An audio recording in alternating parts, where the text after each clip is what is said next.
escuchando el programa desde nuestras casas y recuerden que el día 18 volveremos a los teatros, en este caso al Sí, Teatro amigos. Roma.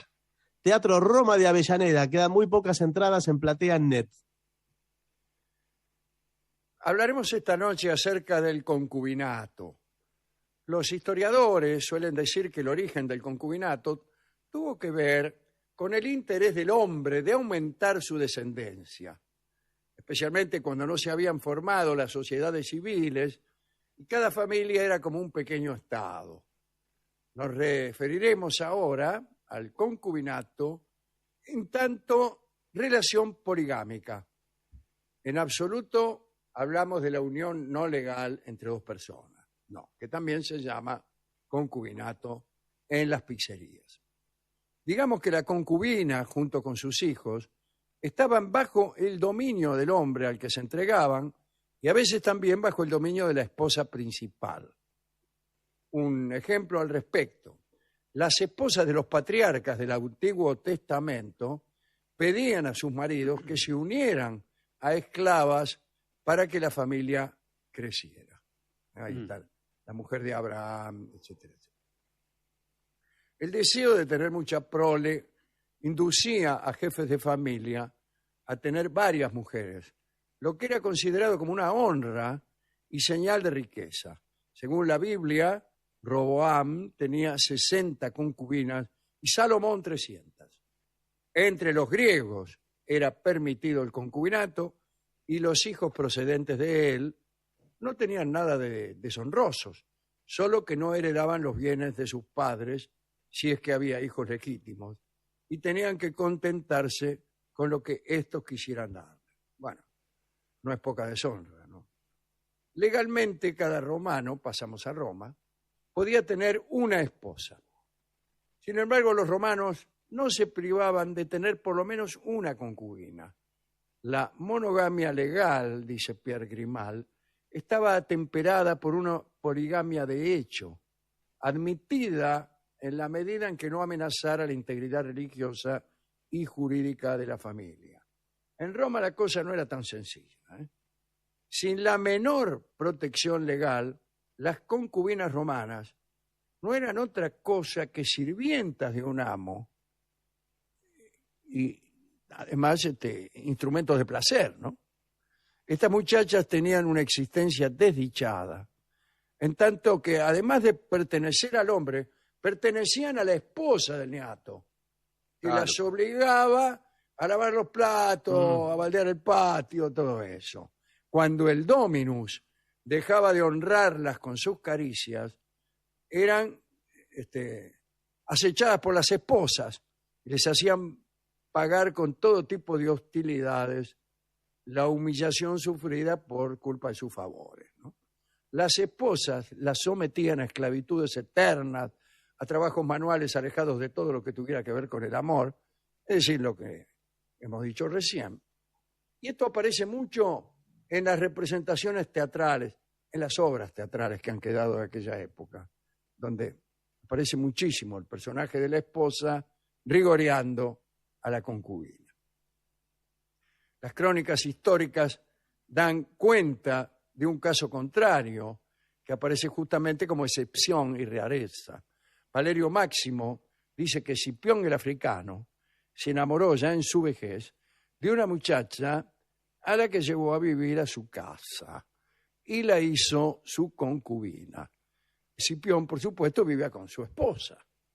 Ahora bien, después de la muerte de Escipión en su villa de Literna, su esposa no buscó venganza, sino que otorgó a la intrusa la libertad e incluso logró que se casara con un liberto.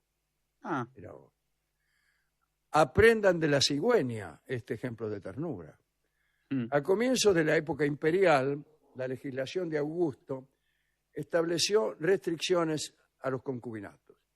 Parece que habían tenido por efecto la disminución progresiva del número de hijos nobles. En Roma había un problema que fue el mismo que tuvo la realeza en Europa más adelante, que eran pocos. Claro. Y entonces como se suponía debían casarse con nobles, debían casarse entre ellos, empezó a hacerse muy difícil encontrar un novio o una novia.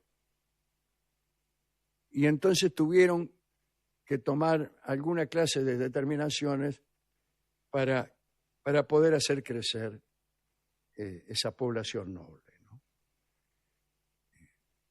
Bien. La legislación que había en Roma y que restringía un poco los concubinatos se aplicaba únicamente a los individuos de rango senatorial. Los otros ciudadanos siguieron disfrutando del derecho a vivir libremente con las mujeres a las que quisieran elegir. Eso sí, no podía haber concubinas menores de 13 años. ¿Lo explico bien? Es decir, si vos permitís que se casen o que tengan concubinas y que engendren con ellas, va a disminuir, se va a resentir el número de nacimientos de nobles. Sería mayor si solamente le permitís a los nobles yacer con sus esposas, tener hijos con tus esposas. Igual sigue siendo limitado el número de nobles, pero menor sería ese número si los nobles anduvieran desparramando sus genes por todas partes. Le tocaría mucho menos a las esposas legítimas. Bueno, con eso se paga el berretín de tener nobleza, ¿no? La verdad es que ni siquiera los mismos emperadores dejaban de tener concubinas. Suetonio cuenta que en la casa de Augusto, vivía su esposa legítima, Livia, la que elegía ella misma a las jóvenes sirvientas que habían de conceder sus favores al amo. Domiciano y Cómodo, son emperadores de distintas épocas, también tuvieron sus pisos de palacio, especialmente reservados a aquellas muchachas, que eran especies de harenes o serralios. Dion Casio cuentan que Cómodo era el hijo de Marco Aurelio, ¿no? Tenía 300 concubinas y 299 soportaban un encierro espantoso y los funcionarios estaban hartos de escuchar sus quejas y lamentos. ¿Por qué? Porque Cómodo visitaba siempre a una sola, que se llamaba Marcia. Una institución, ya en el siglo XVIII, con vestigios del amor cortés, fue el culto de la mujer conocido en Génova como Cicisbeo. Es interesante esto, ¿eh?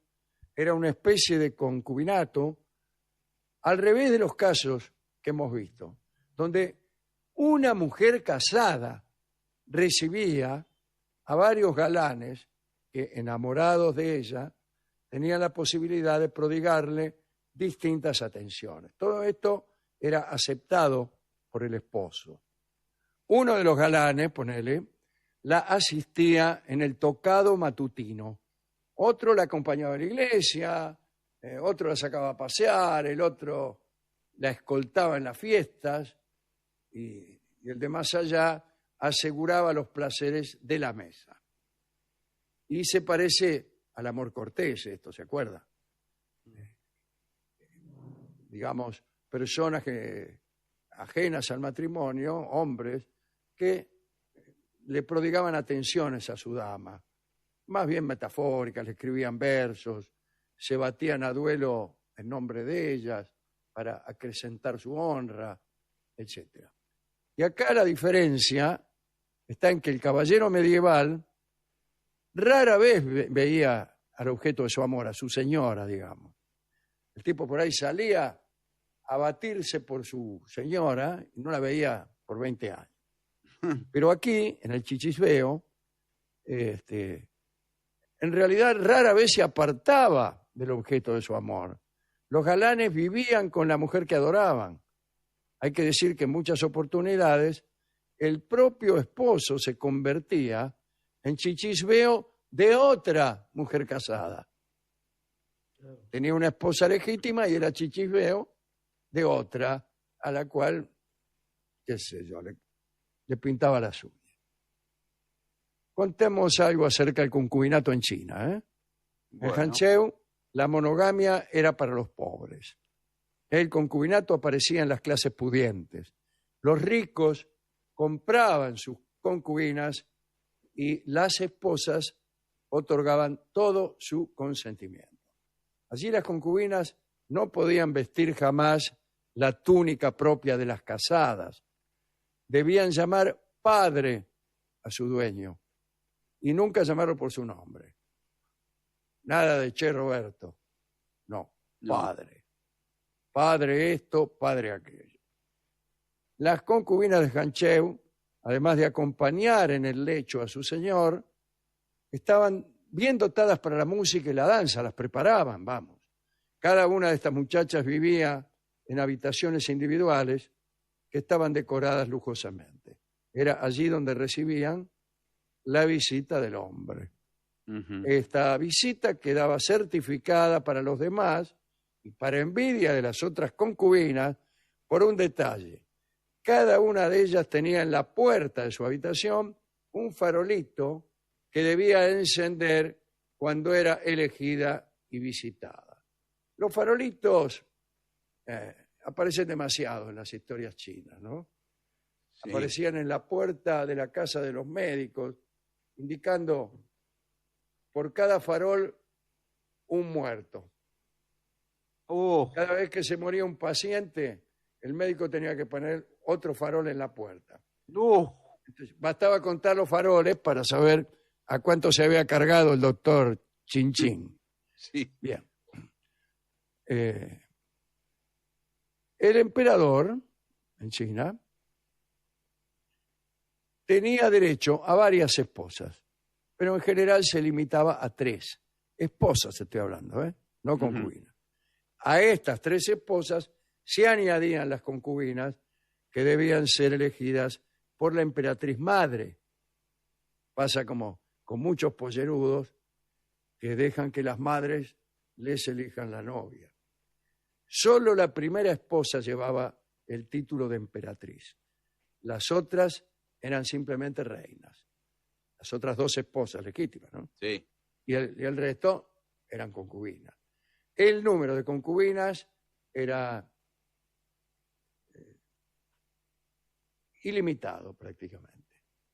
Algunos emperadores contaron más de 1000, como por ejemplo el legendario primer emperador o emperador amarillo, que parece que tenía 3000 concubinas, a las cuales atendía puntualmente sin despeinarse.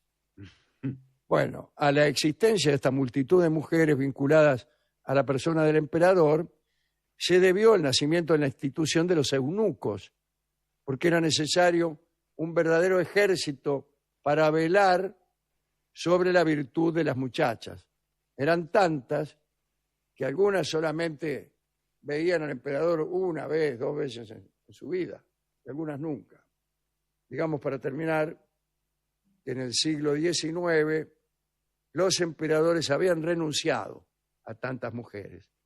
Su alojamiento y mantenimiento traían muchos problemas. Y un decreto fijó entonces que no debían ser más de 70.